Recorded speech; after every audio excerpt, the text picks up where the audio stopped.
સ્વાગત છે મિત્રો તમારું વ્રતકથા ગુજરાતીમાં. આજથી આપણે શરૂ કરવા જઈ રહ્યા છીએ શ્રીમદ ભગવદ્ ગીતા. અહીં આપણે સંપૂર્ણ 18 અધ્યાય સાંભળીશું. આ વિડીયોમાં આપણે જોવાના છીએ શ્રીમદ ભગવદ્ ગીતાનો અધ્યાય 3. અધ્યાય શરૂ કરતા પહેલાં જો તમે અમારી ચેનલમાં નવા હો તો ચેનલને સબસ્ક્રાઇબ કરી લેજો અને બેલ આઇકન દબાવી દેજો, જેથી આવનારા બધા વિડીયોની માહિતી અને અપડેટ તમને મળી રહે. અધ્યાય 3, જેનું નામ છે કર્મયોગ.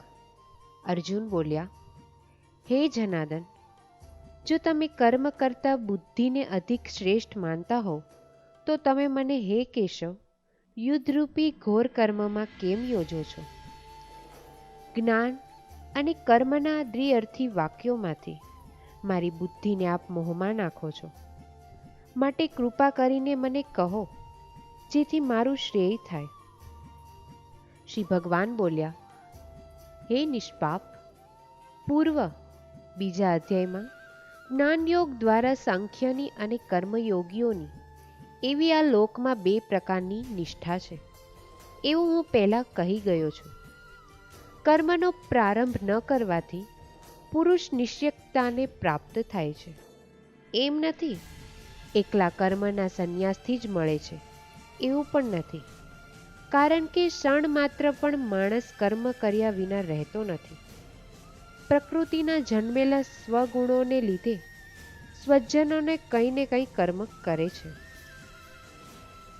જે મનુષ્ય 5 કર્મેન્દ્રિયોનું નિયમન કરીને પરમાત્માના ધ્યાનનિષ્ઠથી મનમાં ઇન્દ્રિયોના વિષયનું ધ્યાન કરે છે, તે મૂઢ અને દાંભિક કહેવાય છે.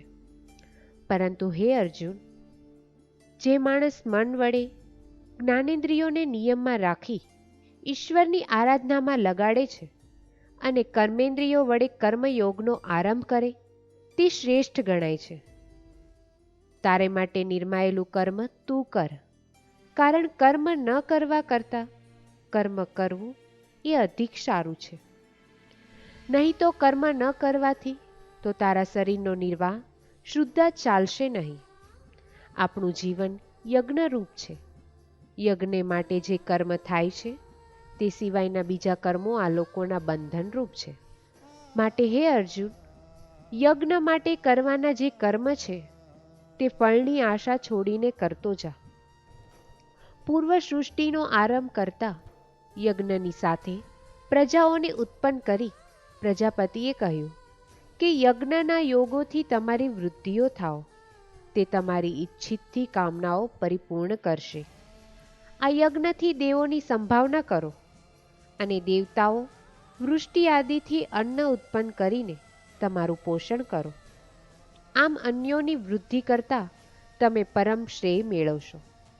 યજ્ઞોથી પ્રસન્ન થયેલા દેવતાઓ તમને ઇષ્ટ વૈભવો અવશ્ય આપશે. માટે દેવોએ આપેલા અનાદિક પદાર્થો પંચયાજ્ઞાદિક દ્વારા દેવોને અર્પણ કર્યા વિના જે ભોગવે છે તે ચોર છે. જેઓ યજ્ઞ કર્યા પછી બાકી રહેલું ખાય છે, તેઓ 5 પ્રકારની હિંસાના પાપમાંથી મુક્ત થાય છે. પરંતુ કેવળ પોતાને માટે જ તૈયાર કરે છે તે પાપ ખાય છે. અન્નથી પ્રાણીઓ થાય છે, વરસાદથી અન્ન થાય છે, યજ્ઞથી વરસાદ થાય છે અને યજ્ઞ કર્મથી ઉત્પન્ન થાય છે. યજ્ઞરૂપ કર્મ બ્રહ્માથી નીકળ્યું છે. વેદ અક્ષર બ્રહ્માથી થયા છે. બ્રહ્મા સર્વવ્યાપક છે, તે યજ્ઞમાં સદાય વસે છે, એમ સમજ.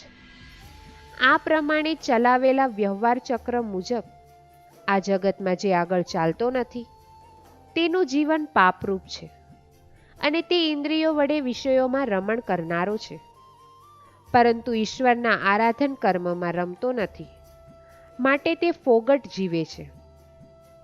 પરંતુ જે મનુષ્ય પોતાના આત્મામાં જ રમનારો છે, આત્મામાં જ તૃપ્ત છે અને આત્મામાં જ સંતુષ્ટ થયો છે, તેને પોતાને માટે કોઈ કર્મ હોતું નથી. કરવા ન કરવામાં તેને કંઈ સ્વાર્થ નથી. પ્રાણી માત્રને વિશે તેને કશો અંગત સ્વાર્થ નથી.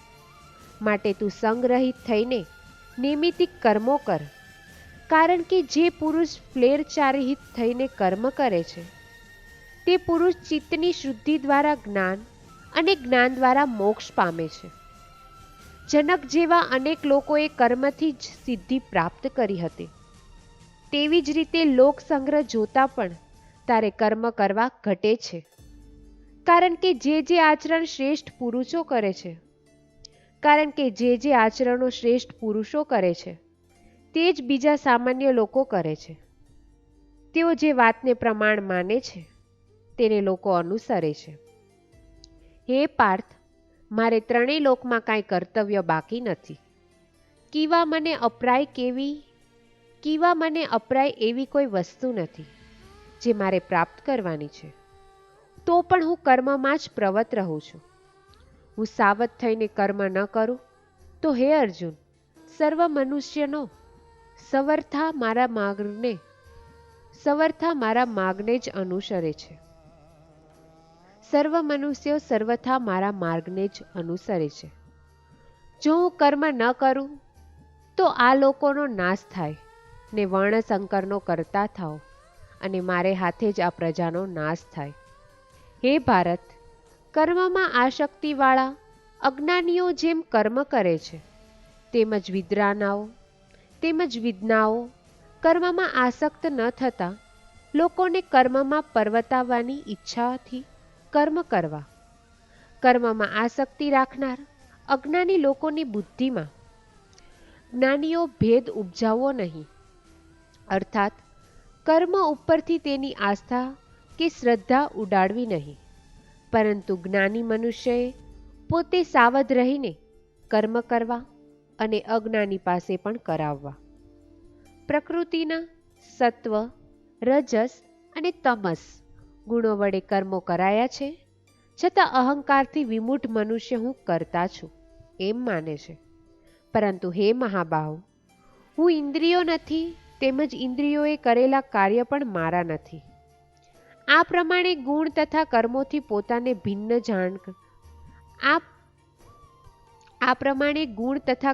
પોતાને ભિન્ન જાણનારી જ્ઞાની પુરુષની ઇન્દ્રિયોના વિષયમાં વર્તે છે. હું કાંઈ પણ કરતો નથી આમ માનીને પોતે કરતાપણાનું અભિમાન લેતા નથી. પ્રકૃતિ ગુણોથી મૂઢ થયેલા પુરુષો ગુણ તથા તેના વિષયોમાં બંધાય છે. એવા અલ્પજ્ઞ મનુષ્યને સર્વજ્ઞ મનુષ્યોએ ચડાવવા નહીં. માટે મારામાં આત્મવિષયક બુદ્ધિથી સર્વ કર્મનો સંન્યાસ કરીને ફળની આશા અને મમતા છોડીને નિસંક થઈને યુદ્ધ કર.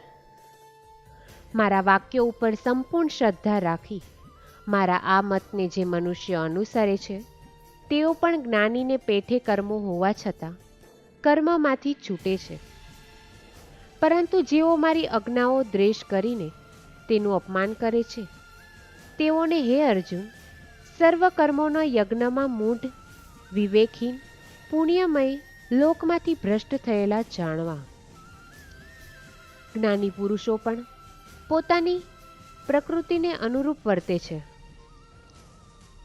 સર્વ પ્રાણી માત્ર પોતપોતાની પ્રકૃતિને અનુસરે છે. પછી નિગ્રહથી શું થવાનું હતું? ઇન્દ્રિયોને પોતાના અનુકૂળ વિષયમાં રાગ અને પ્રતિકૂળ વિષયમાં દ્વેષ થાય છે. મનુષ્યએ રાગ દ્વેષને વશ થવું ન જોઈએ, કારણ કે રાગ તથા દ્વેષ એ મોક્ષના માર્ગમાં વિરોધી છે. પરાયો ધર્મ સુલભ હોવા છતાં પોતાનો ધર્મ ગુણહીન હોય તો પણ સારો છે. સ્વધર્મ પ્રમાણે વર્તતા મરણ થાય તે કલ્યાણકારી છે, પરંતુ પધર્મ ગમે તેવો હોય પણ ભયંકર છે. અર્જુન બોલ્યા, હે વાંસણે, પોતાની ઈચ્છા ન હોય તે પ્રમાણે મનુષ્ય પાપ કરે છે તે કોની પ્રેરણાથી? ભગવાન બોલ્યા, તેનો પ્રેરક કામ છે, એ જ ક્રોધ છે. તે રજોગુણથી ઉત્પન્ન થાય છે, તેથી તેને પૂર્ણ કરી શકાતો નથી તથા અતિ ઉગ્ર છે. માટે તારે એ કામને મોક્ષના માર્ગમાં વેરી સમજવું. ધુમાડાથી જેમ અગ્નિ અને આઈનો જેમ મેલથી ઘેરાયેલો હોય, અગર ઓરથી જેમ ગર્ભ ઢંકાયેલો હોય, તેમ કામ વગેરે શત્રુથી આ જ્ઞાન ઢંકાયેલું રહે છે. હે કોંતે, વિષયોથી તૃપ્ત ન થાય તેવો અગ્નિ સમાન તાપ આપનાર અને નિત્યવેરી એવા આ કામે જ્ઞાનીના જ્ઞાનને ઢાંકી દીધું છે. ઇન્દ્રિયો, મન અને બુદ્ધિ એ આ શત્રુનું ઘર છે. એના વડે ઘેરીને તે જીવને મોહમાં નાખે છે. તેથી હે ભરતશર્પ, ઇન્દ્રિયોનો પહેલો નિયમ કરી તું એ પાપી જ્ઞાન અને વિજ્ઞાનનો નાશ કર. ઇન્દ્રિયો સૂક્ષ્મ છે અને ઇન્દ્રિયો કરતાં મને શ્રેષ્ઠ છે, અને ઇન્દ્રિયો કરતાં મન શ્રેષ્ઠ છે. મનથી બુદ્ધિ પર છે, કારણ કે તે સંકલ્પ વિકલ્પનો નિશ્ચય કરે છે, અને જે બુદ્ધિથી પણ પર છે તે આત્મા છે. એ પ્રમાણે બુદ્ધિથી પર એને જાણી આત્માને આત્માથી ટેકવી રાખવી. હે અર્જુન, દુર્જન એવો જે કામરૂપ શત્રુ છે તેને તું મારી નાખ. જય શ્રી કૃષ્ણ. અહીં આપણે શ્રીમદ્ ભગવદ્ ગીતાનો અધ્યાય 3 પૂર્ણ થાય છે. હવે ફરી મળીશું નેક્સ્ટ વિડીયોમાં આવતા અધ્યાય સાથે. આવી જ વ્રત કથા અને ગુજરાતી સાહિત્ય અને વાર્તા સાંભળવા માટે અમારી ચેનલને સબસ્ક્રાઈબ કરશો. મને સાંભળવા માટે ધન્યવાદ. આભાર.